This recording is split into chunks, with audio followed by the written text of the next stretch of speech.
महाभारत युद्ध समाप्ति के पश्चात पांडव जब अपने भाई बंधुओं और अन्य स्वजनों की हत्या करने के पाप से अत्यंत दुखी थे, तब भगवान श्री कृष्ण की सलाह पर वे पाप मुक्ति के लिए विभिन्न तीर्थ स्थलों के दर्शन करने के लिए गए। श्री कृष्ण ने उन्हें बताया कि जिस तीर्थ में तुम्हारे हथियार पानी में गल जाएं, वहीं तुम्हारा पाप मुक्ति का मनोरथ पूर्ण होगा। घूमते घूमते पांडव लोहारगल आ पहुंचे और जैसे ही उन्होंने यहाँ के सूर्य कुंड में स्नान किया, उनके सारे हथियार गल गए। उन्होंने इस स्थान की महिमा को समझ इसे तीर्थराज की उपाधि से विभूषित किया। लोहागर वो स्थान है जहाँ भाद्रपदी अमावस्या को लगभग 25 लाख लोग यहाँ इकट्ठे होते हैं। यहाँ की खासियत ये है कि यहाँ 72 किलोमीटर की एक फेरी बोलते हैं, उसको 24 कोस की परिक्रमा बोलते हैं, जो शेखावाटी जनपद के लाखों लोग उसकी 24 कोस की परिक्रमा पूरी करते हैं। पौराणिक जो इसके जो ग्रंथ हैं उनमें इनका उल्लेख आता है कि भगवान विष्णु का यहाँ सबसे प्रथम अवतार मत्स्य अवतार हुआ। मत्स्य अवतार में भगवान ने यहाँ पे ब्रह्म क्षेत्र में लिया गया। ब्रह्म क्षेत्र, ब्रह्म सरोवर इसी को कहते थे। लोहारगल तीर्थ के जो चारों तरफ ये तीर्थ बने हुए हैं, 72 किलोमीटर में ये बने हुए हैं, इनको ब्रह्म सरोवर के रूप में कहा जाता था। ब्रह्म सरोवर में भगवान ने मत्स्य अवतार लिया। अनादिकाल में धरती का पहला अवतार था भगवान विष्णु के द्वारा। जब भगवान ने मत्स्य अवतार लिया तो ये यहाँ पे इस जल को 72 किलोमीटर में जो जल था, समुद्र था, इस समुद्र में भगवान विष्णु के चरण लगे। चरण लगने से जल इतना पवित्र हो गया, इसके दर्शन मात्र से जो है मोक्ष होने लग गई। सभी जीव प्राणी इस तीर्थ में आते और उनको पता लगा जैसे जैसे दर्शन करते और यहाँ स्नान करते तो वह मोक्ष को प्राप्त हो जाते। तो भगवान विष्णु की शरण में सभी देवता जाकर बोले कि प्रभु, आपने जो मत्स्य अवतार लिया है, जहाँ जिस क्षेत्र में वह मोक्ष प्रदान करने का तीर्थ बन गया है। धरती पे जीव का जन्म मरण का जो जीवन चक्र है वह बाधित होने लग गया है, आप इसका कोई निदान करें। तो सभी देवताओं की आराधना सुनकर भगवान विष्णु ने उस समय इस जल को ढकने का निश्चय किया, सरोवर को, ब्रह्म क्षेत्र को। तो ब्रह्म क्षेत्र को ढकने के लिए बड़े पर्वतों की आवश्यकता पड़ी। तो भगवान ने उस समय, भगवान की शरण में थे माल और केतु, ये दो पर्वत है। ये सुमेरु पर्वत के पुत्र नाती हैं। एक लड़की का लड़का है, एक लड़के का लड़का है। ये दोनों तपस्या कर रहे थे कि हमारी कलयुग में आरती हो, हमारा कहीं नाम आए, ऐसी उनकी इच्छा थी। मनोरथ सिद्ध करने के लिए उन्होंने भगवान से प्रार्थना की। तो भगवान ने उस समय इस जल को ढकने के लिए उनको आदेश दिया कि जाके इसको आच्छादित कर दो। तो भगवान के आदेश पे दोनों पर्वत आके, दोनों भाई आके इस जल के ऊपर विराजमान हो गए। दोनों पर्वत जैसे ही इस पे विराजमान हुए, दबाव गिरा। दबाव गिरने से 7 धाराओं के रूप में जल धाराएं निकली। तो ब्रह्म सरोवर था वो ढक दिया गया।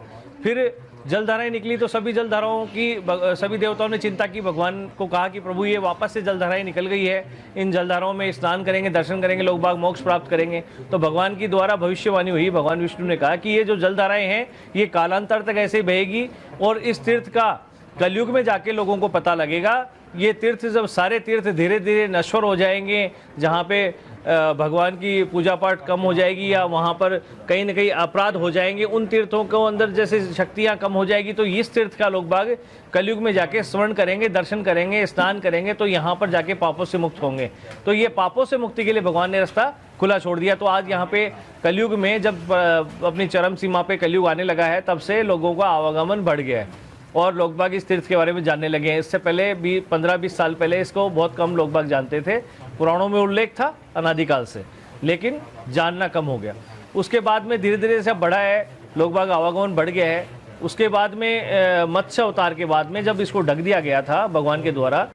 लोहारगल से भगवान परशुराम का भी नाम जुड़ा है। कहा जाता है कि इस जगह पर परशुराम ने भी हेहई वंशीय क्षत्रियों से युद्ध करने के बाद पश्चाताप के लिए यज्ञ किया था और पाप से मुक्ति पाई थी। भगवान विष्णु का ही छठा अवतार कहा गया है भगवान परशुराम जी का।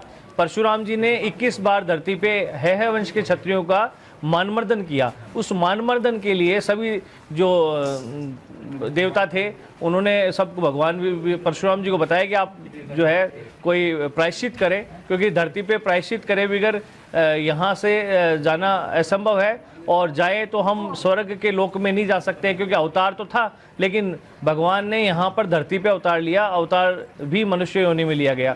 तो भगवान के द्वारा प्रायश्चित यज्ञ किया गया। जो वर्तमान जो सूर्य कुंड है लोहारगल का, उसको स्वर्ण गठित यज्ञ वेदी बना के यहाँ पे 72 किलोमीटर जो का मुख्य केंद्र कहा जाता है सूर्य कुंड को भगवान ने यहाँ पर यज्ञ स्थल बनाया, स्वर्ण गठित यज्ञ वेदी बनाई और यज्ञ वेदी बना करके भगवान ने यहाँ पे भगवान सूर्य को साक्षी बुला करके यज्ञ में आह्वान करे कि भगवान आप सहपत्नी आके और यज्ञ का जो है पूर्ण करवाएं। तो भगवान सूर्य यहाँ सहपत्नी उस समय नारायण रूप में आके विराजमान हुए, पत्नी के साथ, अपनी पत्नी के साथ भगवान आकर के यहाँ पर छाया माता के साथ में यहाँ पर आकर उन्होंने यज्ञ पूर्ण किया भगवान परशुराम जी का। परशुराम जी का यज्ञ पूर्ण होने के उपरांत यहाँ से खांडलिपुर समाज की उत्पत्ति हुई, खंडेलवाल ब्राह्मण जिनको कहते हैं। उसके बाद में ये जो भगवान यहाँ से चले गए, फिर ये धीरे धीरे धरती पे जो है समावेश हुआ, पांडव आए। पांडवों का भी यहाँ से जुड़ा हुआ ग्रंथ है कि पांडव यहाँ 2 दफा आए। पांडव एक बार आए युद्ध के पहले, एक बार आए युद्ध के बाद। युद्ध से पहले जब विराटनगर में उन्होंने कीचक राक्षस का वध किया तब यहाँ पांडव आए और यहाँ पर सूर्य मंदिर के पीछे भीमकुंड है, भीमकुंड पे उन्होंने जो है यहाँ छुप करके और समय अपना पूरा किया और सोमवती अमावस्या को शापित किया। सोमवती अमावस्या जो कलयुग में सतयुग में 100 साल में एक बार आया करती थी, उनको शाप दिया कि आप कलयुग में बार बार आएंगे, क्योंकि उनके कार्यकाल में सोमवती अमावस्या नहीं आई थी। उनको कहा गया था कि आप लोग जब भी आपके कार्यकाल में सोमवती अमावस्या आ जाएगी तो आप जुए में हारे हुए दोषी नहीं माने जाओगे। तो यहाँ पर आके उनके जो है पांडवों को जो सोमवती अमावस्या नहीं है, लास्ट का समय उनका पूरा हो गया, तो उन्होंने गुस्से में आके पांडवों ने श्राप दिया सोमवती अमावस्या को। तो आज कलयुग में सोमवती अमावस्या साल में 4 बार भी आती है।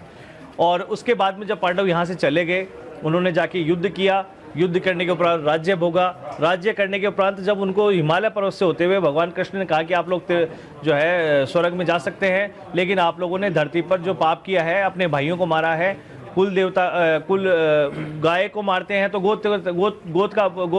माता का पाप लगता है, और गोत्र हत्या का पाप कहलाता है अपने भाई को, गोद के भाई को मारते हैं तो बोले आपने अपने गोत्र हत्या का पाप किया है, उस पाप के प्रायश्चित के लिए आप लोग जो है तीर्थाटन करें, तीर्थ यात्रा करें, जहां पाप से मुक्त हो जाएंगे आप लोग, फिर आप हिमालय पर्वत से होते हो स्वर्ग में जा सकते हैं। तो सभी तीर्थों में वह गए, कहीं पे भी उनके पाप मुक्त नहीं हुए। लोहारगल तीर्थ जो कि उनके आने के बाद नाम पड़ा, इसको पहले सूर्य क्षेत्र कहा जाता था। जब सूर्य भगवान यहाँ सहपत्नी आए थे तो सूर्य भगवान यहाँ स्थापित थे, तो सूर्य क्षेत्र के नाम से विख्यात हो गया था ये। तो सूर्य क्षेत्र में वो आकर के यहाँ पे भगवान सूर्य की उन्होंने आराधना की, और यहाँ जो है भीमकुंड में उनके अस्त्र शस्त्र गले से लोहारगल इस तीर्थ का नाम पड़ा। लोहे के अर्गला स्वरूप जो पापों का निवारण करने वाला तीर्थ है ये लोहारगल। अर्गला संस्कृत में सांकल को कहा जाता है। सांकल के समान यहाँ जो पाप है वो खत्म हो जाते हैं। और भगवान सूर्य 9 ग्रहों के प्रधान देवता है, तो 9 ग्रहों में हमारे जीवन चक्र को चलाया जाता है, 9 ग्रहों के स्वामी यही है। तो इनके सामने कोई भी पाप, कोई भी वस्तु, ऐसी कोई चीज़ नहीं टिकती है। सारे ग्रह दोषों की स्थिति यहाँ अनुकूल हो जाती है, और सारे जितने भी हम भगवान सूर्य की विशेष जो भी पूजाएं होती है इसी क्षेत्र में की जाती है, इसका बहुत बड़ा फल मिलता है। और भगवान परशुराम जी का भी यही था, परशुराम जी ने भी इसी जगह यज्ञ इसीलिए किया था कि इस धरती का ही ऐसा एक उद्भव है कि इस धरती में ऐसी कोई शक्ति है जिससे सारे अपने जीवन चक्र के जितने भी दोष हैं वह खत्म हो जाते हैं या दर्शन करने से। लोहारगल राजस्थान में शेखावाटी इलाके के झुंझुनू जिले से 70 किलोमीटर दूर अरावली पर्वतमाला की घाटी में बसे उदयपुर वाटी कस्बे से लगभग 10 किलोमीटर की दूरी पर स्थित है। लोहारगल का अर्थ है वह स्थान जहां लोहा गल जाए। पुराणों में भी इस स्थान का जिक्र मिलता है। नवलगढ़ तहसील में स्थित इस तीर्थ लोहारगल जी को स्थानीय अपभ्रंश भाषा में लुहागढ़ जी भी कहा जाता है। झुंझुनू जिले में अरावली पर्वत की शाखाएं उदयपुर वाटी तहसील से प्रवेश कर खेतड़ी सिंघाना तक निकलती है, जिसकी सबसे ऊंची चोटी 1050 मीटर लोहारगल में है। यदि आप भी इस तीर्थ स्थल पर आना चाहते हैं तो यह तीर्थ स्थान सीकर दिल्ली सड़क और रेल मार्ग से जुड़ा है। सीकर या नवलगढ़ रेलवे स्टेशन में उतरकर यहाँ सड़क मार्ग से पहुँचा जा सकता है। धन्यवाद। जुड़े रहें हमारे साथ, क्योंकि फिर इसी तरह की हम आपके लिए कोई नई जानकारी लेके आएंगे, जिसके वीडियो की अग्रिम सूचना पाने के लिए हमारा चैनल सब्सक्राइब करना न भूलें। धन्यवाद।